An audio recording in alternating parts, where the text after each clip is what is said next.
Hello viewers, আসসালামু আলাইকুম। আজকে আমি আপনাদের তৈরি করে দেখাবো সুজির রসভরি পিঠা। তো চলুন দেখে নিই এই সুজির রসভরি পিঠা তৈরি করতে আমাদের কী কী উপকরণ লাগছে। এর আগে আমার চ্যানেলটিকে যারা এখনও সাবস্ক্রাইব করেননি অবশ্যই আমার চ্যানেলটিকে সাবস্ক্রাইব করে নেবেন।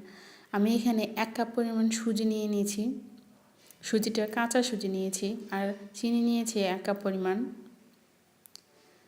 ডিম নিয়ে নিয়েছি 2টো,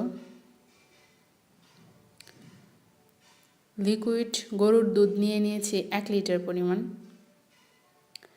আমি প্রথমে এইটি মিক্সিং বলে 2টো ডিম নিয়ে নিচ্ছি।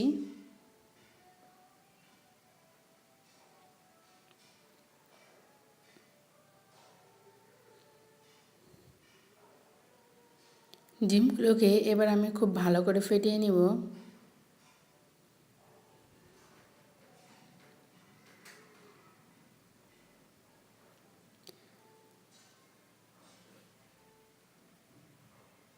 ডিমগুলো ভালো করে ফেটানো হয়ে গেলে এর মধ্যে আমি যে 1 কাপ পরিমাণ সুজি নিয়ে নিয়েছিলাম সেই সুজিটা দিয়ে দিচ্ছি, দিয়ে খুব ভালো করে নিয়ে নিতে হবে। আমি এখানে সুজি কিন্তু ভাজা সুজি নিয়ে নিই, আমি কাঁচা সুজি ব্যবহার করেছি। এবার এটাকে খুব ভালো করে নেড়ে মিশিয়ে নিতে হবে।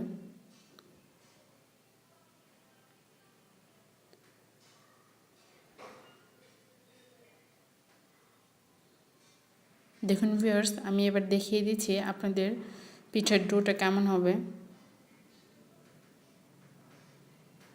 দেখে নিশ্চয়ই বুঝতে পারছেন। এবার আমি চুলোয় একটি প্যান বসিয়ে রেখেছি, সেখানে আমি যে 1 লিটার পরিমাণ দুধ নিয়ে নিয়েছিলাম সেই দুধটা দিয়ে দিচ্ছি।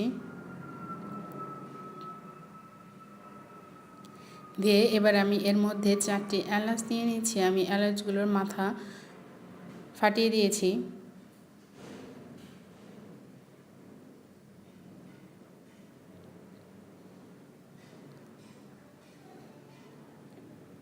এবার একটু দুধটা গরম হয়ে গেলে এর মধ্যে আমি যে 1 কাপ পরিমাণ চিনি নিয়েছিলাম সেই চিনিটা দিয়ে দিচ্ছি। দিয়ে দুধটাকে খুব ভালো করে নাড়া দিতে হবে। দুধটাকে বেশি ঘন করার দরকার নেই, জাস্ট বলক উঠলেই হবে।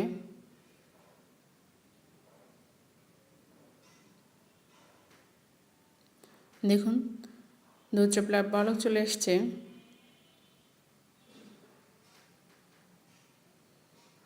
হয়ে গিয়েছে, এবার আমি চুলো থেকে নামিয়ে নিচ্ছি।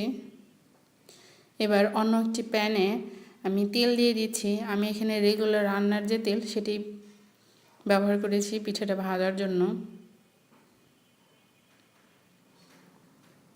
পিঠাটাকে অবশ্যই ডুবো তেলে ভাজতে হবে।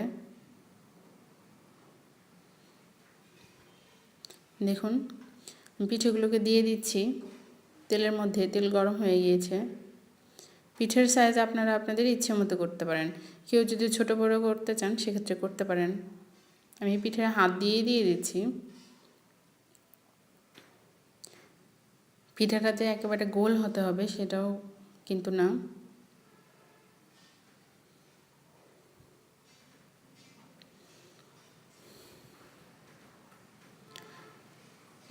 অনেকেই আছে যারা মিষ্টি জিনিসের ভিতরে লবণ খেতে পছন্দ করেন, সেক্ষেত্রে আপনারা পিঠার যখন ডোটা তৈরি করবেন সেখানে সামান্য একটু লবণ দিয়ে নিতে পারেন।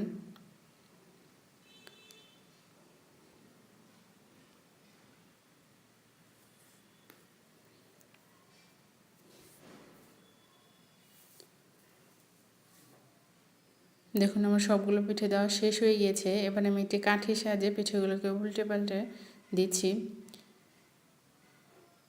পিঠেটা ভাজার সময় কিন্তু চুলার আঁচটা একেবারে মিডিয়াম লোতে থাকতে হবে। এটা অল্প আঁচে ভাজতে হবে, আস্তে আস্তে যাতে উপরেরটা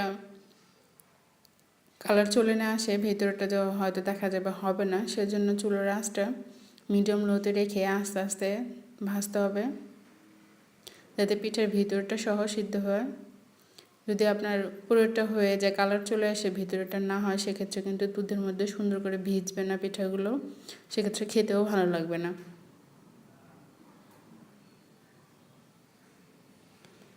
দেখুন পিঠাটাকে বারবার উল্টাতে হবে, তা না হলে এক পাশে কালার চলে আসতে পারে। আমি এই পিঠাটাকে হালকা বাদামি রং করে ভেজে নেব, আমি এটা বেশি কালার করব না।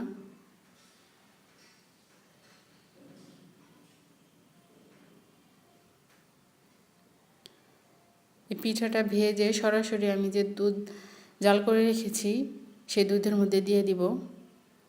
দেখুন পিঠাটা ভাজা হয়ে গেলেই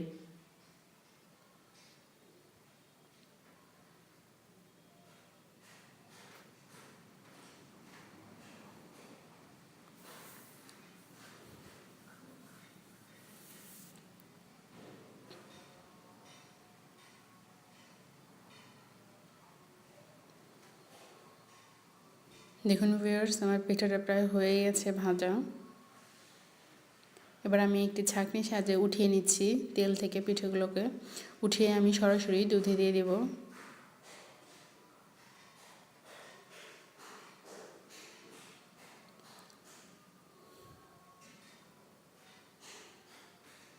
দেখুন কালারটা কেমন হয়েছে। এবার আমি সবগুলো পিঠে উঠিয়ে দুধে দিয়ে দিচ্ছি। দেখুন দাও হয়ে গেলে এবার আমি এটাকে ঢেকে রেখে দিব প্রায় 1-2 ঘন্টার জন্য।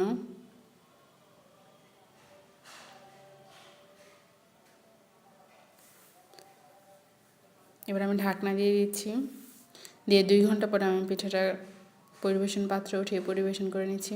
ভিউয়ার্স, আমার এই রেসিপিটি যদি আপনাদের ভালো লেগে থাকে তাহলে অবশ্যই আমার চ্যানেলটিকে সাবস্ক্রাইব করবেন, লাইক দিবেন, কমেন্টস করবেন, শেয়ার করবেন। ধন্যবাদ সবাইকে।